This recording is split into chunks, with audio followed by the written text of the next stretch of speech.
most of Patricia Highsmith's novels are about sort of the criminal mind, and this is her only novel that's not about the criminal mind. It's about the amorous mind, and what's interesting about that is that actually in the 50s, being a lesbian was considered criminality. And also, me and Todd were talking about this, which is kind of interesting, is that when you're falling in love with someone, your mind kind of works the way a criminal's mind would. You kind of are constantly thinking about different scenarios and different things that could go wrong, or different, betrayals that could happen, or getting caught doing this, or am I going to run into this person here? Your mind kind of works in that way. It just works in overtime, and it's constantly considering different scenarios that might happen, or things that might go wrong. Or the other thing that's interesting about the novel is that it's the first and probably one of the only stories, especially of that time, about a lesbian relationship that doesn't end in death or one of the people becoming straight, or, it has kind of a happy ending, or at least an ambiguous ending, and that's really different for that subject.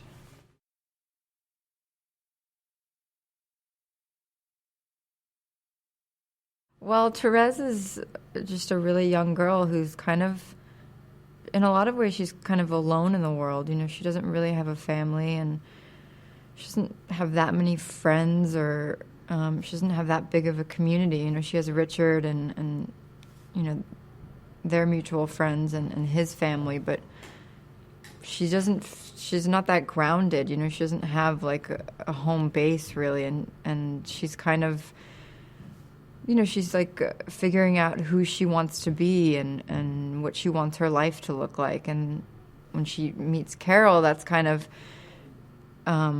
not her model, but it's kind of like, I think it really opens her world and her mind to what she could be like, or what her life could be like, and opens the door for the kind of life that she wants to have.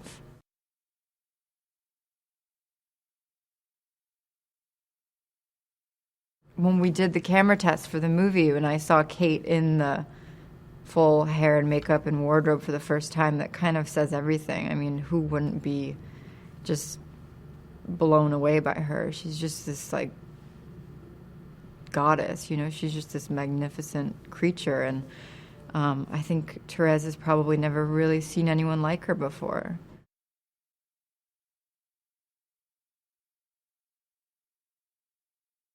It's been incredible. I mean, I've loved Kate since I was 13 years old when I saw her in Elizabeth, and it was really scary coming here knowing I was going to be working with her, because I've looked up to her for so long and idolized her and just think she's, beyond anything.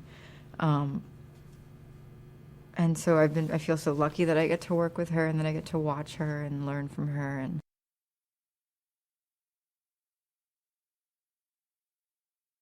it's one of my favorite parts. I love period films, and I've always wanted to be in one. I did a film that took place in the 70s, but that's not quite the same. And the costumes are kind of, the costumes and the hair and the sets, it's kind of everything. I mean, you can't really step into the world of the character until you kind of see what all that's about. Whenever I knew what my clothes were going to be like and what my hair was going to be like, that's really the thing that brings it all together for me anyway. I mean, it informs so much about your character, the way you look and the way you move, and the clothes inform the way that you move. And Sandy's she's amazing.